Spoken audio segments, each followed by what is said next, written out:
మిత్రులందరికీ నమస్కారం.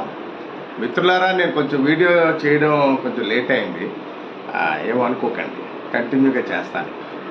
మిత్రులారా, ఈ మధ్య పార్లమెంట్లో ఒక బిల్లు ప్రవేశపెట్టారు మోడీ గారి ప్రభుత్వం, కేంద్ర ప్రభుత్వం.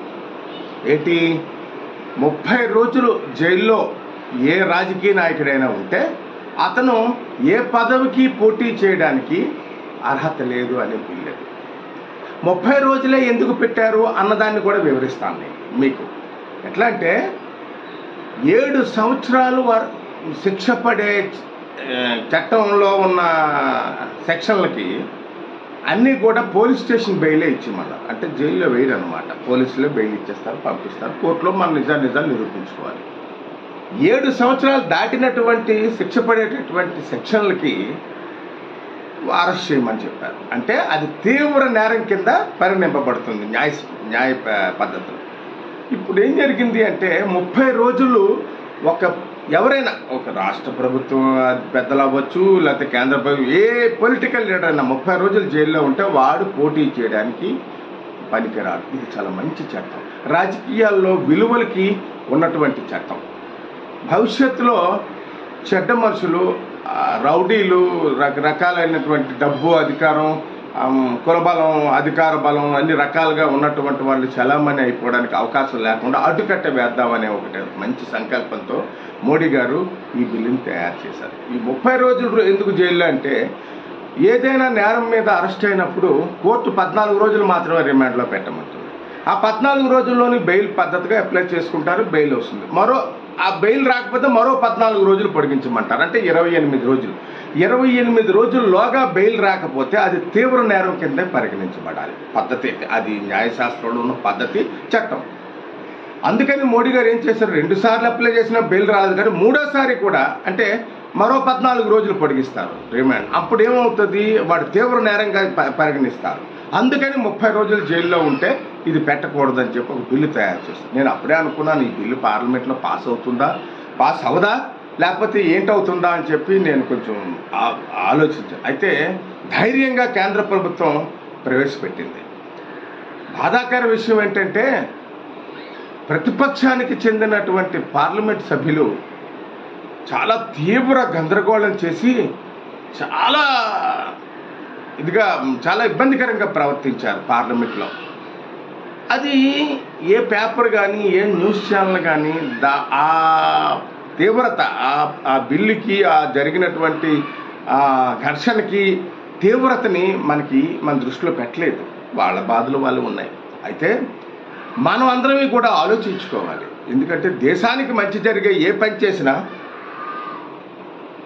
చెడు మనుషులకి వాళ్ళకి ఇష్టం ఉండదు. ఆఖరికి ఎంతకు తెగించారంటే, మన హోంమంత్రి అమిత్ షా గారు పార్లమెంట్లో బిల్లు పెట్టేటప్పుడు ఆయన మీద పేపర్లు ఇసిరే. అప్పుడు కిరణ్ రిజిజు గారు, అనురాగ్ కశ్యప్ ఎంపీలు అడ్డుగా నిలబడి ఆ బిల్లును చదవనిచ్చారు. ఈలోగా మార్షల్స్ను పిలిచి, అంటే ఒక దేశ హోంమంత్రికి పేపర్లు ఇసిరే స్థాయిలో మీరు పార్లమెంట్లో ఉన్నారా? మీలాంటి వాళ్ళని ఎన్నుకుందా ఈ దేశం? మీలాంటి వాళ్ళని పంపించిందా పార్లమెంట్కి? ప్రజలందరూ ఆలోచించుకోవాలి, అప్రమత్తతో ఉండాలి. ఇది అత్యంత ప్రమాదకరం. భవిష్యత్ రాజకీయాల్లో ఇలాంటి వాళ్ళని మనం గెలిపించకూడదు. మిత్రులారా, మీరు ఒకటి జ్ఞాపకం పెట్టుకోండి, దేశం కోసం మోడీ గారు ఎంతో చేస్తున్నారు. మోడీ గారి కోసం మనం ఏం చేశామని ప్రతి వాడు మనసులో గుండె మీద చేసుకుని మనం ప్రశ్నించుకోవాలి. ఆయన వెనక మనం నిలబడలేదు, కానీ ఆయన మన కోసం ఎంతో చేస్తున్నారు. వక్ఫ్ బోర్డు క్యాన్సిల్ చేశారు, అంటే ముస్లిం అసలు పూర్తిగా వదిలేశారు, ఓట్లు వెయ్యరు. అలాగే క్రిస్టియానిటీ ఓట్లు, మన హిందువులైనా కరెక్ట్గా ఓటేయాలి కదా. 80% మంది హిందువులు ప్రతి పోలింగ్ బూత్కి వెళ్ళి ఓటేయాలి. ఆ ఓటు అయిపోతే ఏమవుతుంది, మనల్నే నమ్ముకున్నాడు ఆయన, మన ఓట్ బ్యాంక్ మీదే ఉన్నాడు, ఆధారపడ్డాడు. మనం కూడా పట్టించుకోం, ఆ ఓటుని ఇంకో రకంగా తప్పుడు మార్గంలో వెళ్ళిపోతున్నటువంటి పరిస్థితి ఉంది. అంచేత మీరు అప్రమత్తంగా ఉండాలి. మోడీ గారి తర్వాత మనల్ని కాపాడేవాడు ఎలా అనుకుంటాడో ఏంటో తెలియదు. బహుశా భారతీయ జనతా పార్టీ అధికారులు ఉంటే బాగుంటుంది, అది నమ్మకం. అయితే కిరణ్ రిజిజు గారు చాలా బాధపడుతూ, పార్లమెంట్లో సాక్షాత్తు పార్లమెంట్ సభ్యులే దాడి చేసి ఈ బిల్లును అడ్డుకుంటాం, ఈ బిల్లులో చాలా వరకు మార్చండి, అమెండ్మెంట్ చేయండి, అది చేయండి, ఇది చేయండి అని చెప్పి ఆయన మీద తీవ్రమైన ఒత్తిడి తెచ్చిన అమిత్ షా గారు వెనక్కి జంకలేదు, వెనకడికి వేయలేదు, బిల్లు పూర్తి చదివారు. అయితే పార్లమెంటు సభ్యులు చెప్పినటువంటి కొన్ని పద్ధతుల్ని ఆయన కూడా ఆలోచిద్దాం సరే అని చెప్పేసి 21 మందిని ఒక కమిటీ కింద ప్రకటించి ఈ బిల్లులో ఉన్నటువంటి సాధ్యాసాధ్యాలు, ఈ బిల్లుల్లో అమలు చేస్తే వచ్చే భవిష్యత్ తరాలకు ఇబ్బందులు ఏంటి అనేది మీరు చేయమని ఒక కమిటీకి చెప్పారు. ఆ కమిటీ కూడా బహుశా నాకు తెలిసి 2-3 నెలల్లో రిపోర్ట్ ఇచ్చేస్తుంది. ఈ బిల్లు పాస్ అయి తీరుతుంది, దీన్ని ఎవడో ఆపలేడు. కాకపోతే ప్రజలందరూ కూడా అప్రమత్తం ఉండాలి. దేశానికి మంచి జరుగుతున్నప్పుడు రాజకీయాల్లో ఎంతసేపు వాళ్లే కుటుంబ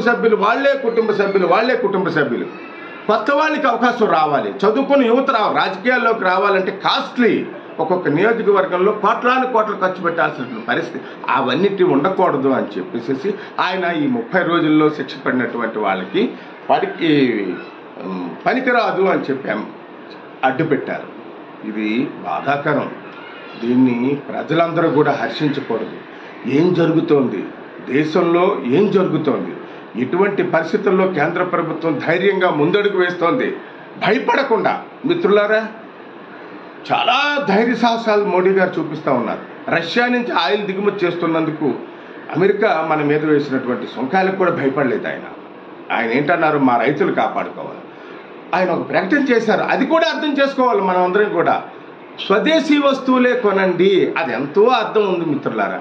ఏదో 10 రూపాయలు తక్కువగా వచ్చిన చైనా వస్తువులు, అమెరికా వస్తువులు మనం కొనుక్కుంటూ పోతూ ఉంటే మన దేశంలో తయారైన వాటికి మనం గౌరవం ఇవ్వాలి. అత్యంత ఈ రోజు నుంచి కూడా మిత్రులారా, మనందరం కూడా బాధ్యతతో, దూరదృష్టితో కేంద్ర ప్రభుత్వం చేస్తున్నటువంటి పథకాలని, కేంద్ర ప్రభుత్వం చేస్తున్నటువంటి బిల్లుల్ని మనం అప్రమత్తతో ఆలోచించాలి. టీవీలు, న్యూస్ పేపర్లు బయటికి రానివ్వు. ఏంటంటే దేశానికి మంచి జరిగింది వాళ్ళకెందుకు, మనం కూడా అలాగే ఉన్నాం కదా, అది చూపిస్తే మనం చూడడం. ఏదో పార్టీ అలా హీరోయిన్ అలాగా, ఈ హీరోయిన్ ఇవన్నీ చెప్తుంటేనే టీఆర్పీ రేట్లు వస్తున్నాయి, వాళ్ళు వ్యాపారమే. అత్యంత మిత్రులారా, ఇందులో ఉన్నది ఏంటంటే మనం కూలంకషంగా చర్చించి మనం అప్రమత్తతో ఉండి మనం అందరం కూడా కేంద్ర ప్రభుత్వానికి మద్దతుగా ఉండి ఈ బిల్లు పాస్ అవ్వాలని చెప్పేసి, ఆ బిల్లు పాస్ అయ్యే ఆ పరిస్థితులు కల్పించాలని, భవిష్యత్తులో యువతరానికి మంచి నాయకులు, రాజకీయ నాయకులు రావాలని, ఉన్నత విలువలు కలిగిన నాయకులు రావాలని, అటువంటి నాయకుల వల్ల దేశం అభివృద్ధి అయ్యి యువతకు మంచి పేరు వస్తుందని చెప్పేసి నా ఉద్దేశం. మిత్రులారా, ఈ అవకాశం నాకు మీరు సోషల్ మీడియా ద్వారా తెలియజేసినందుకు ధన్యవాదాలు. ఎవరి మనసైనా నొప్పించినా క్షమించండి. నా ఉద్దేశం ఏంటంటే, మన దేశానికి మంచి జరుగుతున్నప్పుడు మనం అందరికీ కూడా కేంద్ర ప్రభుత్వం తరఫున నిలబడాలనే ఉద్దేశం. ధన్యవాదాలు మిత్రులారా.